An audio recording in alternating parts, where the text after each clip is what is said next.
સૌરાષ્ટ્રના એક નાના ગામડામાં એક ગરીબ પિતા પોતાની દીકરીના લગ્ન કરાવી રહ્યો હતો. માંડવો બંધાઈ ગયો હતો, પણ કરિયાવર માટે ઘરમાં ફૂટી કોળી નહોતી. અચાનક દૂરથી ઘોડાના ડાબલા સંભળાયા. હાથમાં તલવારો સાથે 20-25 ઘોડે સવારો ગામના પાદરે આવીને ઊભા રહ્યા. ગામના લોકો ફફડી ગયા કે આ તો લૂંટારા આવ્યા. એ ટોળકીના સરદારે ઘોડા પરથી ઉતરીને એક ગરીબ બાપના હાથમાં સોના મોહરની થેલી મૂકી દીધી અને કહ્યું, બાપા મૂંઝાતા નહીં, આજથી આ દીકરી મારી પણ દીકરી છે. એના લગ્નમાં કોઈ કમી ન આવવા દેતા.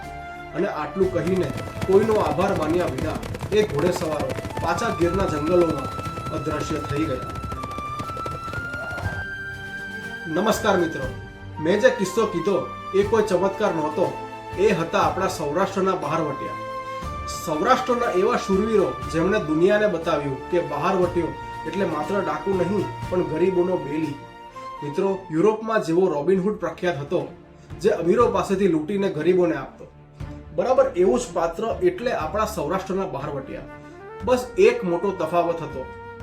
રોબિનહુડ માત્ર લૂંટારો હતો, જ્યારે આપણા બહારવટિયાઓ આ તો એવા કાઠી દરબારો અને રાજપૂતો હતા જે અન્યાય સામે લડવા સત્તાની બહાર નીકળી જતા. જ્યારે કોઈ રાજવી કે સત્તાધીશ એમની જમીન અન્યાયથી છીનવી લેતા, ત્યારે પોતાના સ્વમાન માટે તેઓ બહાર નીકળી જતા. એટલે જ તેમને બહારવટીઓ કહેવાયા. એ રાજ્યની તિજોરીઓ લૂંટતા, પણ ગરીબ, ગાય અને સ્ત્રી પર ક્યારેય હાથ નહોતા ઉપાડતા. એમના 3 મુખ્ય લક્ષણો હતા. પહેલું, શરણાગતનું રક્ષણ. કોઈ દુશ્મન પણ જો એમના શરણે આવે તો પોતાનું માથું આપી દે, પણ એને આંચ ન આવવા દે. બીજું, સ્ત્રી અને ગાયનો આદર. કોઈ પણ બહારવટીયો ક્યારેય સ્ત્રી કે ગાય પર હાથ નહોતો ઉપાડતો. રસ્તામાં કોઈ સ્ત્રી મળે તો એને બેન દીકરી કહીને એમનું રક્ષણ કરતા અને અનેક ગરીબ કન્યાઓના લગ્ન પોતાના ખર્ચે કરાવતા. ત્રીજું, ખુલ્લો પડકાર. તેઓ ક્યારેય પાછળથી વાર નહોતા કરતા. રાજાને ચિઠ્ઠી લખીને જાણ કરતા કે આજથી હું બહારવટે છું, હિંમત હોય તો પકડી લેજો. આ હતો એમનો વટ. પણ પ્રશ્ન એ થાય છે કે 150 વર્ષ જૂની વાતો આજે આપણી પાસે ક્યાંથી આવી? તો એનો શ્રેય જાય છે એક જ વ્યક્તિને, ઝવેરચંદ મેઘાણી, જેમને ગાંધીજીએ રાષ્ટ્રીય શાયરનું બિરુદ આપ્યું હતું. મેઘાણી સાહેબ કોઈ એસી ઓફિસમાં બેસીને વાર્તા નહોતા લખતા મિત્રો. તેઓ પગપાળા અથવા ઘોડા પર સવાર થઈને ગીરના જંગલોમાં, પહાડોમાં અને ગામે ગામ ભમ્યા. ગામના ચોરે બેસીને વડીલો પાસે રાત જાગીને આ બહારવટિયાઓના સાચા કિસ્સાઓ એકઠા કર્યા. એમણે જ સૌરાષ્ટ્રની રસધાર નામના પુસ્તકમાં આ વાતોને અમર કરી છે. મારો આગ્રહ છે કે દરેક ગુજરાતીના ઘરમાં આ પુસ્તક હોવું જ જોઈએ. જો તમારે આ મૂળ પુસ્તક વાંચવું હોય તો એમેઝોન પરથી મંગાવવાની લિંક મેં નીચે ડિસ્ક્રિપ્શનમાં આપેલી છે. જો મેઘાણી સાહેબ ન હોત તો કદાચ જોગીદાસ ખુમાણ કે કાદુ મકરાણીનું નામ આજે કોઈના હોઠે ના હોત. આવા જ એક બહારવટિયાની એક કથા મેઘાણી સાહેબે લખી છે, કુંડલાના ધણી જોગીદાસ ખુમાણની. જોગીદાસ ખુમાણ અને ભાવનગરના મહારાજા વિજયસિંહજી વચ્ચે વર્ષો સુધી ભયંકર દુશ્મનાવટ ચાલી.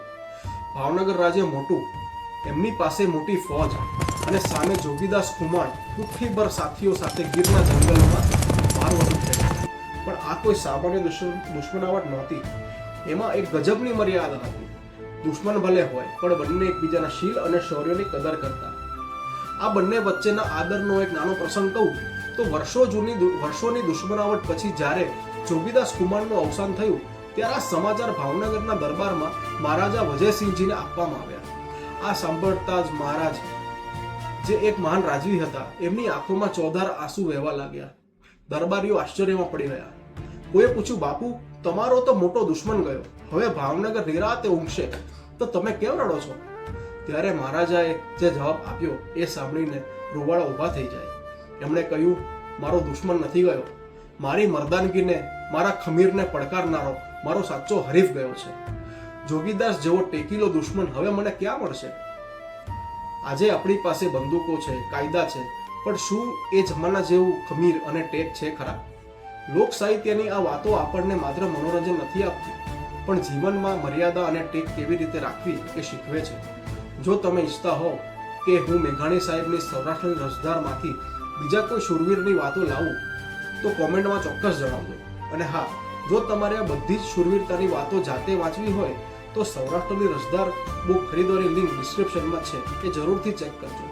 વિડીયો ગમ્યો હોય તો લાઈક કરજો અને આવી જ ઐતિહાસિક વાતો એક્સપ્લેનર વિડીયોઝ માટે ચેનલને સબસ્ક્રાઇબ જરૂરથી કરજો. જય હિન્દ.